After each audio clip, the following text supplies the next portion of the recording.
Hello folks, I'm OdinSpack33. Welcome back to Let's Play The Messenger Picnic Panic. This is part 3 of that and part 25 of the overall Let's Play.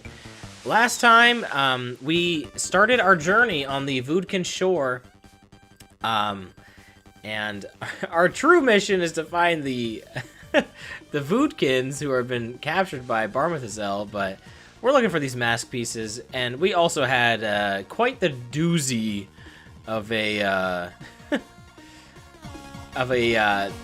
Shopkeeper dialogue last time. But why don't we switch it back to 16-bit here and keep going. Yeah, so that 8-bit section is really only to find that little secret area last time. That was a lot. Let's get back to some actual gameplay. You know, I wasn't sure if when I started this project, I was like, should I really leave all that in? Oh, I think I missed something up there. Well, there's just an enemy up there. That's fine. You know, I wasn't really sure if I wanted to leave in all that Shopkeeper dialogue because, you know, it's a lot. But at the same time, it's part of the game. When else am I really going to show it off, right? I mean, I guess I could have made, like, an epilogue, but, like, no one's going to want to watch an epilogue of just narration, you know? You want to see some gameplay. It's got to be intertwined. It's got to fit the natural flow of it. And, you know, I find it's best to kind of put that stuff in when, you know, the moment presents itself, and it just made sense to me. You know, I've had quite a few projects that I never ended up finishing to the best of my ability. Tales of the Abyss is one of them where I never ended up doing quite a bit of the side stuff in the game, and I definitely always regret that, but I'm very glad that I didn't just hold on to it and, like, not ever finish the game. You know, like, it's rough to look back at now, because, like, man, I really do wish I had done everything at that time. And I definitely have had comments being like, oh, man, you didn't do that. You know, maybe, maybe not as polite. But,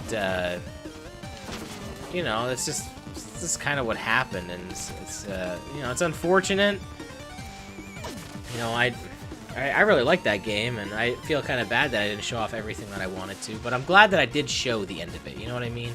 And so, you know, for this, I kind of wanted to show off everything. I don't want to have that moment of regret. So, you know, like I said, I'm glad I finished it, but at the same time, you know, I wish I'd done a little more. Alright, and it looks like, I think I have to go around. Right? Yeah. I was like, that can't be right. It's gotta be the other way. Let's go up here. Okay, we need to be in 16-bit mode for this. So what's nice is, again, we can just use the windmill shuriken to cheese so much of this puzzle here. Like, you know, I'm not gonna do any of this, but it looks like we have to go quite a bit further to change it into 16-bit. It looks like a lot further. And now we got these birds that, you know, they drop items. I know this seems ridiculous, but I don't know, reminiscent of Mario 2? Like, they're literally just birds. You know what I mean? Like, there's nothing special about it. They are just birds carrying stuff. But for some reason, they're reminding me of the Albatos enemies, and who knows? Maybe that's what they were going for. It's possible. I mean, I could just be making that up. Who knows? Wow, that guy ended up on top of him. That was pretty cool. Alright, so I'm pretty sure for this we need to use these bats to get up here. Oh, I'm pretty sure for this we do not need to do this, and I'm lying. I'm lying to you guys. Okay. Alright, so I think we just have to kind of... I want to say we just hit each of these like twice or something. Okay, no, it's not that easy. It's that easy though. Okay, it really wasn't a lot. We gotta go over here. But yeah, I don't know why I randomly brought up Tales of the Abyss today. I just was thinking about it, I guess. It's just, I don't know, it felt appropriate in the moment to talk about it. It's fun thinking about all the old projects that I have done. You know, once in a while, I definitely have an episode like this of a video where I'm just like, alright, or of a project where I'm like, alright, time to start reminiscing about the old days again. But it's fun. I love reminiscing about the old days. And I'm happy for all the projects I've done. It definitely shows growth, where I've, you know, where I've come from, where I've gotten to. You know, it's you know, this project, you know, it didn't come overnight. You know, I had to. This is years of figuring out all kinds of things. My style, you know, tech. You know, answering fans. I feel like I'm pretty bad, honestly, at responding to comments a lot. Oh yeah, we're supposed to be going back, right? That was my bet. You know, I feel like I am pretty bad at responding to fans, and you know, it's really not on purpose. Oh, we can just ride these guys? I don't think I knew this. Oh, that's sick. Really? We can ride them? You'll realize I'm kind of losing my mind right now because, well, it'll make itself known eventually here. Anyway, yeah, I want to be a lot better about responding to the comments, especially because I don't necessarily get a lot, not nearly as much as I used to. And I know it looks like we could go through there and cheese that, but they have figured out, like, hey, we know the windmill shuriken exists. It's not that easy. It's not as simple as doing that. Ah. I tried to get in there. I tried to cheese my way in there. Didn't quite work. But yeah, I'll do better about responding to comments. I mean, I know I don't have to respond to all of them, but you know, it's a different landscape online. Back in the day, you just used to get comments so much. Now you have to, like, you know, you have to. I would have to say this. Oh, I might die here. Okay, I would have had to say this. Like at the beginning of the video, probably, to like get comments, because we're 7 minutes into the video.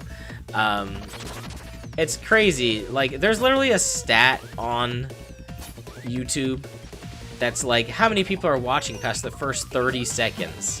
So many people will click on your video and just stop watching after the first 30 seconds. If you're still here watching this, you're watching longer than most people, which is insane to me. Like, what's the point of like clicking on a video if you're immediately just gonna be like, I don't want to watch it? Like, I don't, honestly, I don't really get that. If you're watching this is what, part 25 of a project? Like, are you this far invested? You're like, you know what? I didn't actually want to watch this.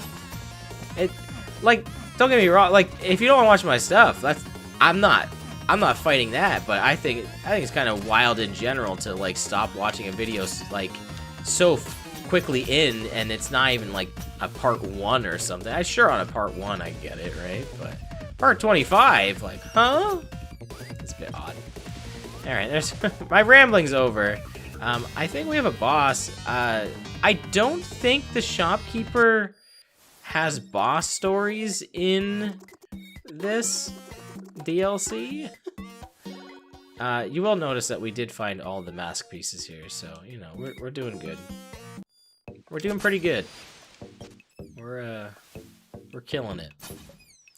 Like I said, I've kind of left it mostly in 16-bit. I just really like the look of it, honestly. All right, now we have the final boss of Mega Man X4. Spoilers.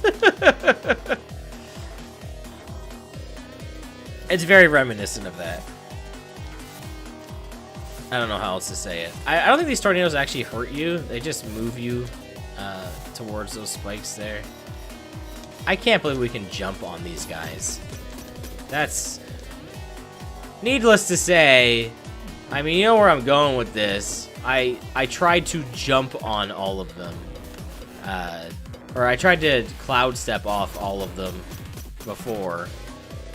That's nuts to me. I can't believe, I mean, I can believe it, but I just, it shocks me that you can just jump on them. That's so funny to me.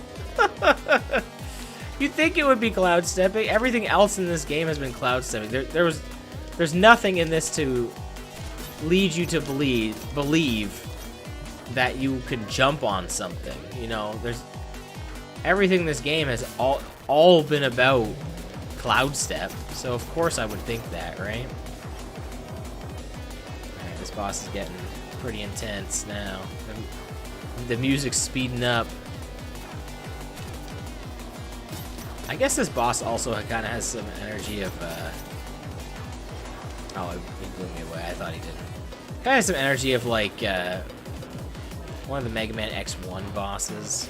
I think the X4 is the best comparison, though. The final boss of Mega Man X4 is honestly the best comparison, I think, to this boss. Alright, let's not die. That sounds like a good idea.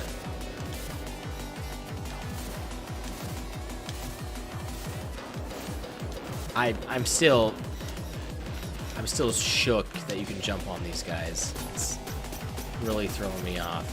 You know, I think the windmill shuriken might have finished that guy off.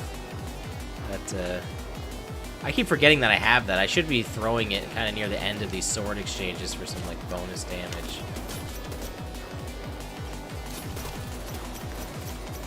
Where am I? Oh no! Oh, I got so greedy.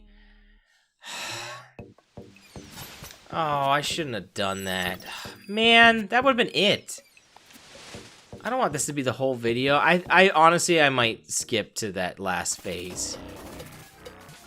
Because, like, that took kind of a while. I don't want this to go on forever. Yeah, that's...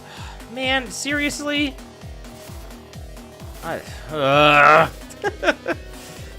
guess I could just leave it in. I mean, it's entertaining to fail once in a while, right? I'm human. Just frustrated. Right, we got some bonus hits in with the windmill there. It didn't really matter. Like I said, it's a matter of getting to these extra phases here. That's gotta be it, right? Yeah.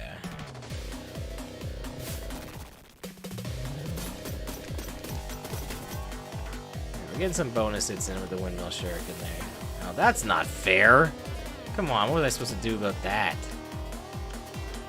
There's like hardly anything I could do about that. Oh, come on, let me rope dart over here. So, windmill shuriken. Oh, you know what? I got to this phase pretty quick. I guess I could leave this. I guess I could leave all that in. I mean, what was that really? Like an extra minute? It wasn't the worst. That could have been way worse. I'm just upset because like I got really greedy. There was a ton of damage there. I guess in theory I could have dodged that differently.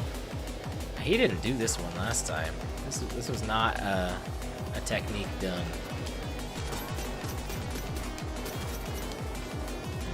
I'm still getting a little greedy. Okay, we still gotta do this phase. I guess this is kind of like near the end of the fight, right? They want to make sure you can do this platforming check right here. I think they're carrying anvils. There we go. Did I even take damage? Maybe I did. I probably did, right? And look, it's like... This is a little orb that had the golem in the base game. Like, thanks for destroying my totem? Well, you attacked first. What are you talking about? I was doing a ritual to prevent the volcano from activating. You just randomly engaged. No way, no way.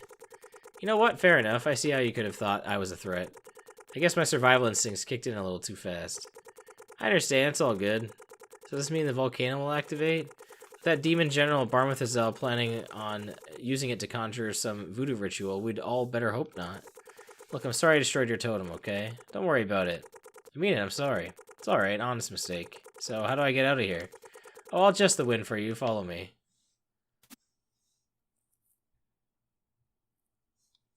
Oh, it looks like I took 1 damage, okay. You can leave using the wind tunnel. Again, I don't mind our misunderstanding. Did you say anything else? No, that's it. And yep, definitely a little story beat from the first little bit. It's kind of cool that you know, the characters that we kind of met in the 8-bit game, we're seeing them now in 16-bit. Pretty cool. Although I guess Ruxton was still 8-bit. So, all right, new area, Fire Mountain. You'll notice there's a toggle maps option. And there's 5 more mask pieces to find here. We can keep going. I could stop, but you know, we'll keep it going a little bit longer here. Yeah, this is a bop. There's also a a strange new mechanic you'll see here. It's not that wild, but it's definitely like, how wasn't this a mechanic in the original game? Well, I guess it was. Once. It was once. Let's talk to Shopkeeper first, though. Need anything? Let's chat. Current area. Fire Mountain, huh? Time for a sunset hike. Fire Mountain, why isn't it just called a volcano? I'm not sure. Apparently some kid named this one. Look, as long as you take the climb, you can call it whatever you want. Oh, we got some more stories. You have any stories to share? Of course, here's one for you. Once was a couple of farmers who inherited a very peculiar patch of land. Indeed, once every harvest season, it would grow a gigantic crystal pumpkin. After a few years of living a very wealthy life by dominating the crystal market with fruit, farmers were taken over by greed. Surmising that the pumpkin patch had to be laying over a crystal mine of some sort, they dug up all the plants and shoveled dirt while fantasizing about what they would do with all the riches. Fortunately, as quickly dawned on them, there was no rare mineral cache to be found. One thing they did find, however, was that in destroying their pumpkin patch, they had forfeited all future chances of getting their yearly giant crystal fruit yield. They lived unhappily ever after, wishing they had taken good care of the plants instead of letting their greed ruin everything. Moral of the story is that one should be grateful for what they have and be mindful not to lose it by always wanting more. The end. Isn't that just the same as the goose that laid the golden eggs? Yes. Well, minus the whole poultry murder bit. There are 2 things you can take away from this. First, that by pointing this out, you just gutted a perfectly enjoyable story of its ability to enchant you. You ripped its core open and broke it, rendering it worthless, exactly the way a greedy crystal pumpkin farmer would. And second, I bet you thought pumpkins were vegetables. Ha! Wow, amazing. That one definitely not as good as the Infinity +1. Infinity was good enough, honestly. The Infinity +1 explanation was also just the icing on the cake. So guess what?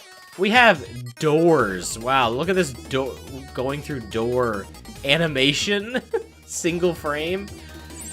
That's right. We have doors now. It's kind of fun. I also definitely just hit a wall up there. Okay, that's neat. I guess we could have gone the other way if I would have done that a little differently. Yeah, I definitely hit that wall.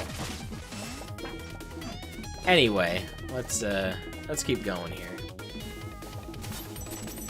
Yeah, this place is a bop. This is a really cool song. I think I like this one a little more than the other one. I think the music for Picnic Panic is pretty good. I wasn't sure about it at first, but I think it's pretty neat. But yeah, there are 2 maps here. So there's toggle maps you can kind of see, and you can see where the doorways are.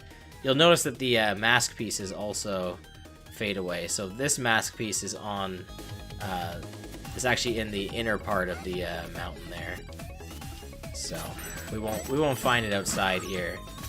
Doesn't necessarily mean there's, you know, maybe not the way to access it from here, but it's probably up here if I had to wager. This seems like a, you know, let's get greedy. Let's get these time shards. And there's literally a healing thing right there, right? So there's another potion there. 2 potions. That's a little overkill. We didn't really need 2 of them. But yeah, this is a little bonus room for this mask. Oh, we are dead. We are very dead. Did I hit the save point down there? I sure hope I did. Okay. Yeah, I remember this one being a little frustrating. Because it really doesn't matter how much health we have. I guess I could just, like, kind of just do this. That works. Oh, this goes down. Alright, we're good. Alright, we're in there. We're in there. We're still alive. And I'm going down. We just gotta be careful. Alright, we're good. Whatever, I'll take the damage at this point. I was really dumb, but, you know, it's fine. Oh, come on. Like, what am I even supposed to do about them? Well, that worked. I guess there was probably a better timing for that to line up. It just seems really awkward. Alright, well, we got the mask piece. That's all that matters. That was, yeah, I really did not think we were going to get it on that second one. I was like, oh, we got that no problem on the first, and then I was like, oh, we are falling down. That was definitely very lucky. There was a lot of luck involved there. You know, some might call it luck. I'd like to call it, well, luck, I guess. Alright, let's, yeah, these Hammer Bros, these are way worse than the regular ones. It feels like there should be something like this, you know? There should be a little way to fling there. I don't know why I did that. It was kind of dumb. I really wanted to show that off, I guess. Fine, whatever. Just, you know what? This section's kind of cool. Just go. I love every, like, vertical section in this game. Climbing up is so fun because the cloud step technique is just so much fun to use. I just love it. So, it's really cool. The cloud stepping technique just makes any section where you're going upwards just a blast. I'm so I still can't believe we can jump on these guys. That's ridiculous. There was a mask piece up here, so we gotta get that. And we can just ride this guy on over here. Yeah, I got over here before. Definitely not riding that guy. I definitely did this by using cloud stepping. It worked, but that's still ridiculous to think that's what I did. Instead of doing what they obviously want you to do, which is just ride these guys. I can't believe I cloud stepped over here. You know, honestly, I don't think I took nearly as much damage when I did that, so... You know what? Cloud stepping might be the way to go here. Yeah, you know what? That wasn't too bad, honestly. It was a good combination of cloud stepping and riding. Kind of got me there. Alright, we probably should call it quits now. That's the save point? Alright. Perfect time. Thank you so much for watching. I've been OdinSpack33. I'll see you next time for Let's Play The Messenger. Picnic Panic. So until then, take care and goodbye.